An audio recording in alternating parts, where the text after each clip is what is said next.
Hey, I'm Mike Meiers, and this is the Songwriting for Guitar podcast, which is geared to support songwriters and producers to gain confidence and turn pro.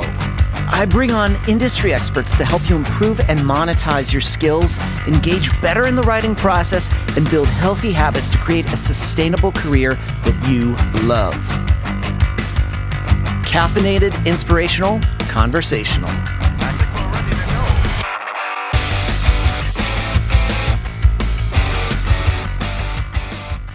Hey, what's up? Mike Meiers here with the Songwriting for Guitar podcast, episode number 67, Dealing with Disappointment. Now, before we get into it, a huge announcement. The podcast is going live every Tuesday at 1 p.m. Central over on our YouTube channel. So if you go to youtube.com/songwriting for guitar, you're going to see a list of guests that we have coming up, and you can attend each session. We do a live Q&A afterwards. You can ask questions. This is going to be a new thing that we're doing, and I am super stoked. So remember, just go to youtube.com/songwriting for guitar so that you can be part of the conversation. Okay, I know what you're thinking. Mike, why start this year with such a heavy topic like disappointment? Why not like motivational things and that shit that you do all the time and building up? Yes, but we have to address, I think it's responsible for creatives to address disappointment, healthy ways of dealing with it. And that's why in this episode, I've got Heather Evans, who's one of our coaches here at Songwriting for Guitar. And we talk about how do you deal with this in a healthy way? Because it's inevitable. This is going to happen. You can't live in this fantasy land that you're not going to deal with disappointment. Because believe me, I have lots of stories and Heather has lots of stories, but it's how we deal with it and what we do with it that matters. So this is what this entire episode is about. So here we go, diving into episode number 67 with Heather Evans, Dealing with Disappointment.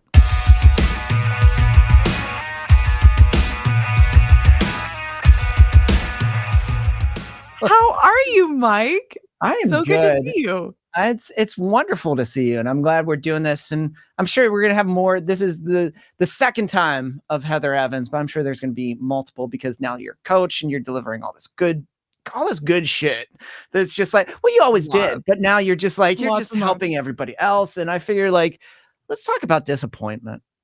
Oh my gosh, when you said that, I was just like, oh man, this is going to be a deep one. Get your tissues because you might need them. You might cry. I'm just kidding. I think it's because like, don't get me wrong. I think it's good to plan, but you have to be ready to handle things where it's not going to necessarily work out in the nicest way. Shit's going to blow up in your face.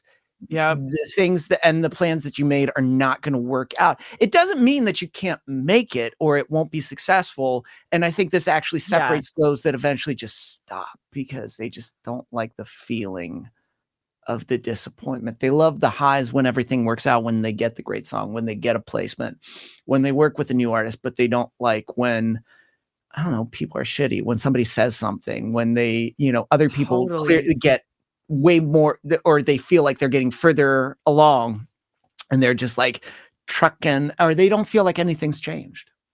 It's so true. And people, a lot of times I see this time and time again, people usually give up right before the finish line. Like there's a breakthrough coming, but they give up right before it and they don't even realize that it's there.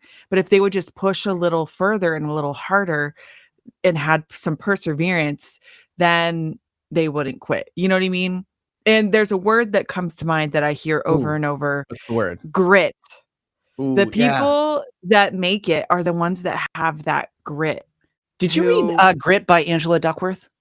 No, but I hear it all the time. Okay. Like you should read that. And and anyone listening to this or watching this, she is a professor and she does say, and she has a book called Grit. I think she has one of the top TED Talks right up there with, I think that's where I think I saw her TED Talk or something. Yeah. And that's basically what she says. What separates someone that's like gifted and good and someone that just keeps on doing the thing? It's grit. It's so true.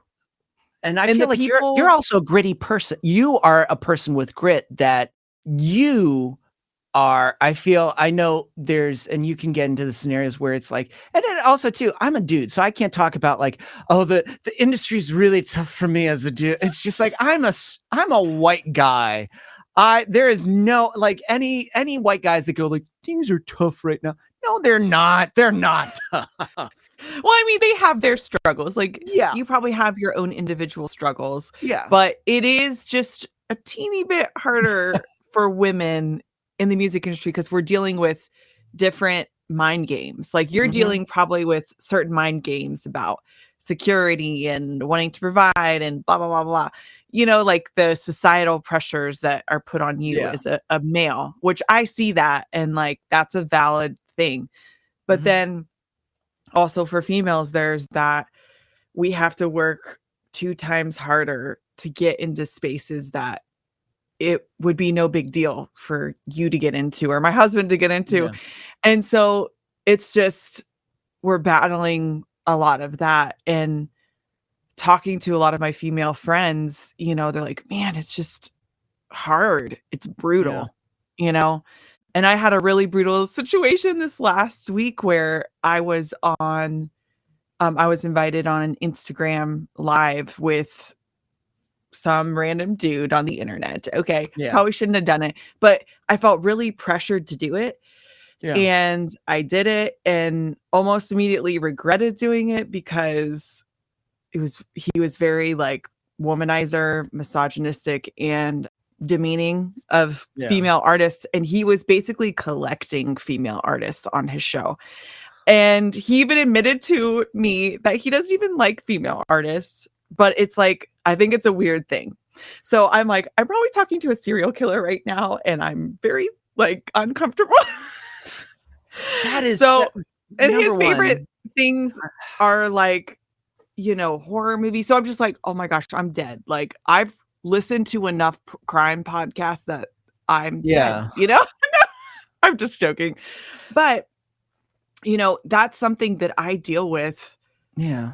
a lot in interviews, and I have to smile, be professional, hopefully get through it without anything awkward happening, and I ended up blocking this person and hoping that there's not gonna be a retaliation, but there very well could be because I'm a public figure, and he could find me anywhere on the internet. So, there's, like, all this stuff that is just an extra layer for female artists and could give me a whole 'nother reason of why I don't wanna do it. Yeah. But I'm not gonna let that slime ball stop me from doing what I feel like I'm supposed to do. You know what I mean? And pushing through some of those Yeah. glass ceilings and some of those barriers where I think it's gonna be really encouraging for other female artists to see someone like me, you know, push through some of that. And yes, I did cry a whole lot because I Yeah. just like was grieving. This is really sad, and maybe we're going too Well, deep for this, but I think no. some female artists need to hear this. I was grieving the fact that I was a woman. I Mhm. was. Like, I had a day where I just let myself wallow and grieve and just be mad at society for a hot minute, and then the next day, I'm like, I'm gonna move on, and I'm gonna, like, pull myself up and realize, like, society doesn't make me who I am. Heather Evans makes me who I am. You know what I mean? Like, I can't let everybody else's voices determine who I'm gonna Yeah. be. That's gonna be really miserable. You know what I mean? Well, first off, Um, and I mean this in the nicest way, but fuck that guy. That's the first thing. It's just like you don't have to be because nice about you're it, for real. so you are beyond talented and gifted, but also too encouraging. And the idea of someone that is kind of like that collector that uses that platform, not to get, oh, let me support, but just He use it didn't as a care way to about my bait and music. pull people in. And Yeah, it's just like, he doesn't give a shit about that. It's just like, that's awful. But really awful. something that was really that you had a decision and you chose, like, as you said, you did one day where you just kind of like, just let You have myself to grieve feel it. it. You have to recognize it, grieve it, or else you're just gonna push it down, and it's gonna come out in other ways. Yeah. Ooh. Yeah. Yeah. Yeah. That's that it does come out for some people when they snap or when they do it, and you're like, "Whoa, what the I didn't even what's wrong?" Because I know so many amazing, you know, like, I could get all angry at men and blah, Yeah. blah, blah, blah, blah. No, that's because that's not true. Like, there's amazing men in my life. Yeah. Like, I mean, I could list a whole army of amazing, like, Yeah. respectful men in my corner. So I'm not gonna let that one voice, like, be a everybody situation. Do you know what I Yeah. mean? But I also know, like, society, some things do need to change, Yeah. and holding some accountability there for how we view women and calling that out, but also realizing, man, we've got some great allies too But the in fact that the you fight. said too, like, the next day, then I just went back into like, after I agree, I was like, "All right, here we go. Let's do this shit." And Mike, I let it take me out for a hot second. Yeah. Check this out though. I got a brief, or no, a couple briefs Yeah. for something, and I had the right song for the moment, and I was like, "Oh my gosh, this is awesome." And then I got my check from the Netflix, Oh, placement that that was I even got. better. I'm Yeah. like, "Ow!" So, literally, there was my finish line, right? It was right there. Yeah. My finish line was there, and I could have let that situation take me out and just, like, crumble under the weight of society and blah, blah, blah, blah, blah, why I can't do music or whatever. Yeah. Do you feel Or like you're good I at could keep yeah. going, and get to these really cool moments, and you would miss out on it. Like, I'd miss out on that if I quit. I guess then for someone listening, it's like that is on the verge of quitting or just like, as you said, I don't know, what is it? Like Thomas Edison, it took like 10,000 10,000 like until he got the tries. light bulb, he had to do like different filaments, different things, and different combinations. And it's like how the world would be different if he stopped at like 9,995 and it's just like, "Ah, Right? shit, never mind. Let's just use candles still. Let's I just mean, keep this going." he Yeah. could've given up, but thank goodness he didn't. Well, Oh. why do you think some give up? And it just in general of just like, "I'm going to stop doing this thing, and I'm going to go back to this thing, even though it feels a little secure and it's not my favorite thing, and I'm not really happy with it." Is Oh it my gosh, being Mike. comfortable? Is it staying just in that realm of what you know? Like, even if it's the thing you don't It's like, at least you still comfort. know it? Yeah, I think it's a comfort thing. It's Yeah, like, yeah, if I put myself out there, especially with music because it's a very vulnerable thing. yeah, If I put myself out there and I'm rejected, then I'm not good enough, right? Like, yeah, you're basically saying, "People think I'm not good enough, I must not be good enough." And I think it's the fear of failure that holds mhm. people back. And then also, it is just easier to go get a 9 to 5 job, but is that what is going to give light to the world like Thomas Edison, you know? Is that what's gonna You just benefit the world? yeah, Like, yeah, yeah, we could all do our desk jobs and, that's great. I look up to people because we wouldn't have, like, industries and yeah, things like yeah. that. Like, do what you're passionate about, and that's what's going to make an impact in the world. And do Um, you feel like this is the separation for grit? People that are passionate about the thing, like, because then what we're doing too is we're taking the thing that we're passionate about, and then we're looking for ways to monetize that yep, into a job. And for some people, that I'm gonna seems make like it a work. Yeah. that's a for some people that have grit, they go like, "I'm gonna find a way, and I'm going to."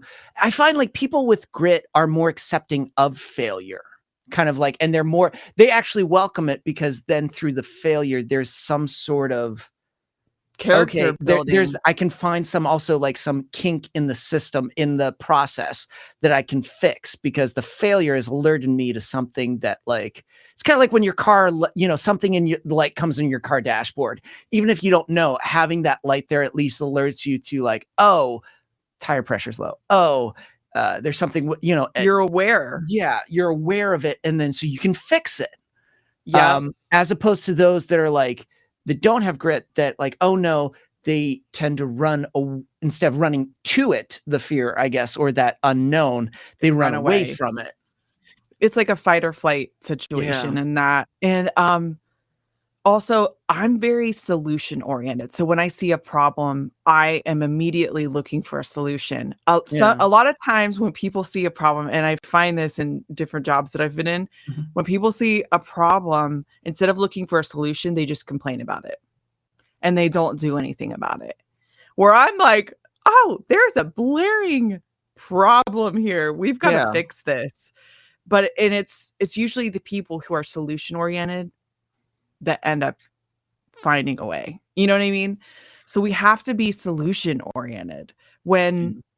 we're going after music. Yes, I know that it feels like for me personally and the road that I've been going down with going after getting my songs on TV shows and things like that. It seems impossible. And my friends judged me, I'm not going to lie. At the beginning they're like, "Go for it, Heather. Good luck with that." Was But it kind of like backhanded comments of like, Oh, absolutely. They didn't believe, like, they yeah. didn't believe. I'm gonna be real. But I saw the problem and I was like, "Okay, I know I wanna get into this, so I need to figure out a solution of how I'm gonna get there." And I literally did. I built, like, a stair step of reaching my goal, and it's beyond what I could have ever asked or imagined. I'm like, "Dang, And maybe crazy." this is me, but do you find like then your peer group changes as like the Yeah. people that Mhm. you realize sometimes, and it's not a bad thing. It's not, and people may take this as like, oh, is this condescending? It's not. It's you want to be around people that are equally as like I enjoy being around someone that's driven, even if it's not music related, but it's Same. purely just like they're really passionate Goal about this thing. Like oriented. Yeah. I don't care, like they're passionate about like they own a cafe, they own a coffee shop, and It they're spurs really you geeking out on. about like, Yeah. and they just like they're always looking for the next thing to improve on and grow because it's like that sort of energy is just like there's this feel where someone who's like, I'm okay with things are, and I'm not looking for it to get any better 'cause that's how life is. I really feel drained around someone I that get very can't drained around that type of personality. Yeah. So and you they wanna yeah. be that person who sparks a light in other people. Like, I wanna be that. I feel like you're very much like that, Mike. You spark a light when people are around you. You are encouraging them to I notice get my voice goes up and my better. energy gets I tend to talk really fast. I'm like, here's the thing," and it's just crazy. It's because it's just like you're trying to get I'm just as excited about this thing, and I want you to be excited about it. And it's sometimes if we're not around those that are really excited about literally their profession, but they talk about it like, "Well, it's the treasury, it's the thing." And even, when you were in, various jobs too, did you feel like you still had that energy because you were like you kinda had a plan of like, even though people were like, "Oh, no," it's like, "Oh, An escape this'll room. work, and I'll be able to shed this thing." Like, Mhm. this won't have to be the thing that I do. Like, I can Yes. actually I'll be able to and they're gonna be like, "Oh, wow."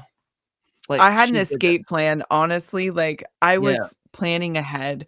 I was educating myself, getting ready for the moment that I could take off into what I felt like I was supposed to do, Mhm. and, um, when I did it, then people were like, "Oh, I get it now."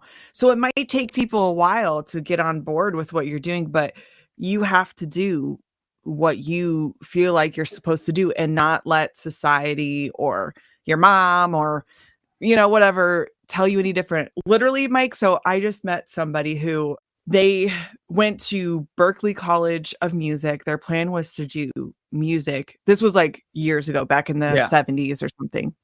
Yeah. Super cool musician, okay? Went to Berklee College of Music, graduated, was in a really cool band, and Yeah. then, ended up getting married and having kids, and the band didn't quite take off and went a different direction with her life, and she ended up getting, like, a steady job and, has been with that job for 25 years. I think she's in her 60s now, and I got a brief for a really cool what's it called?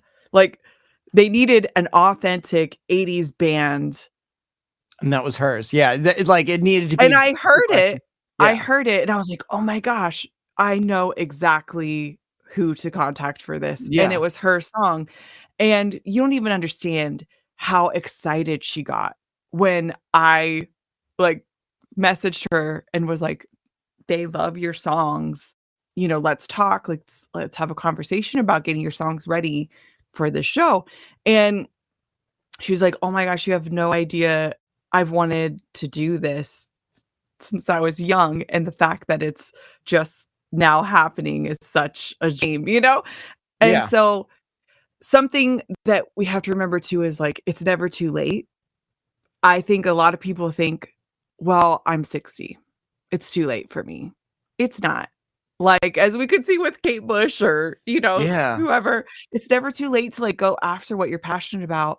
And it's okay if, like, you took a detour and life took you a different way, and maybe at the end of your life, like, you're coming back to what you feel like you're passionate about doing, go for it. If you're just learning guitar and you always wanted to learn guitar, go for it. If you're learning to record on your own, go for it. It's never too late, Yeah. and you never know what crazy curveballs life is gonna throw at you, and be ready to meet the moment. Are you ready to meet that moment? And I And I meet so think you're many artists who maybe they're not. Let's you're get ready, positioning you that know? curveball. I love that idea of the curveball because, like, for someone you said curveball, but someone would that would be like, "Oh, that's disappointment. Oh, that's a change." That's like a really, like, how do you deal with disappointment is redefining disappointment as not Mm. it's just like all these things that we're talking about. Because if somebody's like, "Oh, I thought this was supposed to be about me dealing with my disappointment," and it's like, "Oh, it's actually about, like, What do you do with your redefining." disappointment? Yeah, what are you going to do with it, and how do you view it? Do you view it as an asset, or do you view it as To something make you that is better. detrimental that's hurt you and you just can't Uh-huh. recover from it? And what you're all those things that you're saying that whether it's you or, we've gone through because yeah, I was bands, they didn't work out. It's like or when they And you're didn't like, work out the first time, we were like, "Well, let's figure it out." Like, is it nothing amazing or spectacular happens, like, on the first try. It's, "Nope," like, such a and it boring might take story to years. yeah, and you have to be okay with that. And the Yep. problem is people are okay with, like, the results they wanna get, but they're not okay with the waiting and kind of, like, that period of time of just, like, uncertainty, the Yep. uneasiness, and they think it's bad because maybe we're trained to think it's bad. I don't know, maybe you know what? I think it's school sometimes. School kinda messed us up where we So get true. in a room and then a teacher asks a question. If we give the wrong answer, we're scolded. The person that's Mhm. given the right answer is praised, and we give them all, pats on the back. The one with the highest grade point average gets to be a valedictorian. But I don't know about you. Yep. Most of the people that ends up being that never really do anything because purely things come really easy, that there's no necessarily hurdle or struggle Yep. or thing they've gotta work on or something like they have to, like, chase after, where the ones that don't get the right question like, I'm realizing this now, like, "Oh, okay, so you get the wrong thing, that's not a bad thing. Well, why'd you get Nope. that?" Again, it's just that evaluation of process. So Mhm. use your disappointment to really deconstruct, like, your To whole spur you forward. yeah, just, And like, to use it as a time to, like, reflect, but also, like, retool and tweak so something that I you can do move on. too with your mindset is, Yeah, especially in music and especially in the music licensing industry, it's like fishing. You're throwing out a bunch of lines yeah, and looking for the one that's gonna bite. Not all of them are gonna bite, but one of them will eventually. If you're throwing out enough lines and you're putting out enough stuff, something is eventually going to bite, right? And also, like, a lot of people quit at one knock on one unanswered door when really they're in a hallway with, like, endless doors. You are yeah. in a hallway with endless doors. Keep knocking. If this door doesn't open, knock on another one. If that door doesn't open, knock on the red one because that's beautiful. The yellow one could be a possibility, but don't stop at one knock. Don't stop at one email. Keep sending the emails. Keep in front of people's faces. You know what I mean? Because they think, "Well, I tried." "Well, what'd you do?" "Oh, I sent an email." "How many?" "1." One? my gosh, And Andrea. she's like, No. "That's it?" She's like, Oh, "Well, um, I bought one class, I bought one session, and nothing I happened." spent It's like, thousands on I've classes. bought so many classes. I've taken so Yeah, many mentoring sessions, and I'll take even more me because too. it 'Cause can't you know it's going to grow stop. you. Yeah, It's like it's not going to be just like one. It needs to be, and I guess that separates people that have that long-term thing of like, okay, things aren't work that's okay. We just gotta retool and we gotta figure it out. We gotta keep on going. Because the thing that you think is safe really isn't look at safe. the Like, even solution. though people Yeah, think like, "Oh, I've got a job that's, this," it's like, yeah, what you have is a temporary paycheck that somebody else pays for you. That could go away at any time. yep. So if you have to put like what would happen? Well, I'd have to get a job if you got fired. Okay. Why not just use that same energy and just refocus into the thing that maybe feels a little uneasy, maybe makes you feel a little uncomfortable, maybe is going to have disappointing moments, but you can build it if you But you stay love with it. it. Yeah. Yeah, it's just like it's interesting. So it's like our whole thing is like redefining disappointment is Mhm. yeah, are there going to be disappointing moments? Absolutely. Are there going to be Absolutely, but it's days where all you how you deal with it. that Um, you're going to oh, the white rabbit? I love that. my white rabbit. Okay, I'll tell you this story because this is really cool and it's a really Yeah. real example in my life. I'm holding a white rabbit for all the podcast listeners. This is my sign to keep going. The chase the white rabbit is my mantra that I use whenever, I'm doing anything. Mhm. Chase the white rabbit means to allow yourself and give yourself permission to follow your creativity wherever it will lead. Just like Alice in Wonderland, Mhm. she chased the white rabbit down the rabbit hole and it led her somewhere super amazing. But she had a choice not to follow it, right? And I think we all have a choice whether we follow that creativity or not. And I actually had this opportunity to co-write a song that was just released today. Actually, it's called "Lose Your Minds," and I co-wrote it with this really cool producer, Steve Vito. And Mhm. it's a very like fun, poppy feel. And I decided to do that one because I knew it would like break me out of my comfort zone and Yeah, yeah, yeah. do something different, right? But it was like my comfort zone, I'm gonna be real. But it ended up being so much fun. It's very sassy and like Yeah. swaggery and stuff. And I just felt like I was supposed to do it. I was like, okay, this is a chase the white rabbit moment. I don't need permission to do this. Like, if I'm feeling like I want to do this, this is probably what I'm supposed to be doing.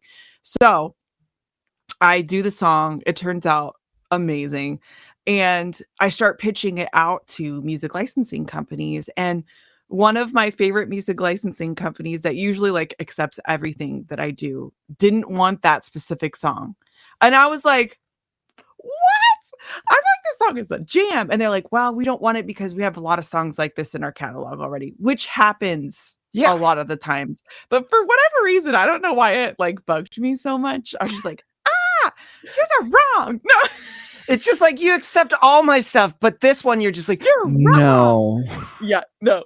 But so I was, like, a little discouraged by that, Yeah. right? And I was just like, and it put, like, a little seed in the back of my head, like, "Man, am I just not like, am I missing the mark or whatever? I don't know." Yeah. But every other company was picking it up and it was fine. And literally within the last like 2 or 3 weeks, I keep getting briefs from music supervisor asking for swaggery, empowering songs, just like that song. And I was able to submit it for like 3 different briefs. And I, am releasing the song uh today and I Yeah. do like a post about the song and wouldn't you know it, that very licensing company that turned me down asked if they had that song in their catalog. So they want the song after all. After I like questioned myself and I did all this like digging deep, but I am so glad that I chased the white rabbit and I went after my gut because I may have missed out on those briefs I love that. because I didn't follow what I felt like I was supposed to do. Sometimes we listen to every other voice except our own voice and we forget, you know, at the end of the day, we have to be true to ourselves.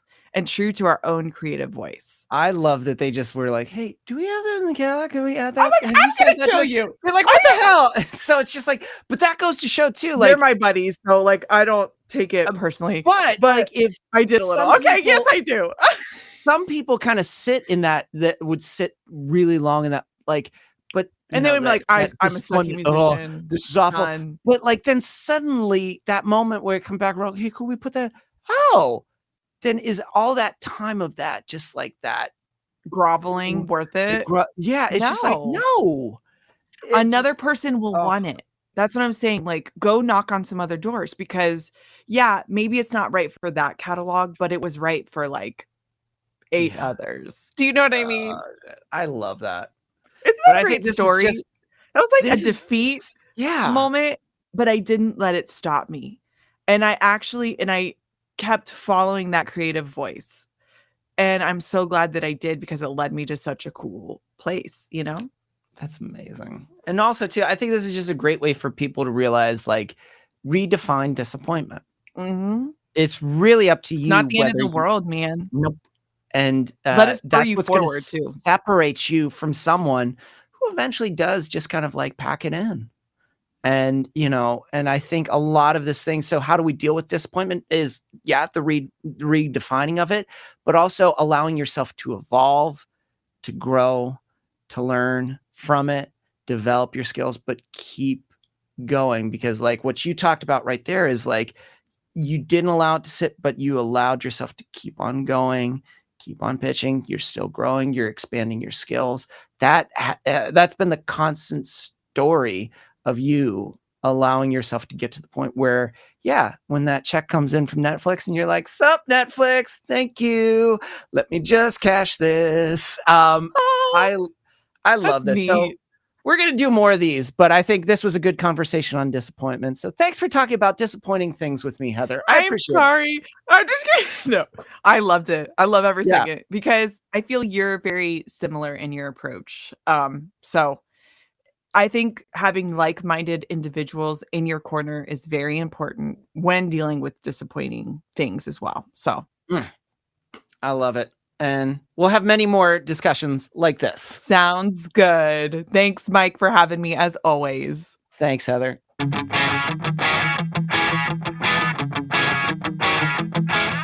And that does it for this episode. It was edited and produced by Chris Fafalius. I'm Mike Meiers. Thanks for listening.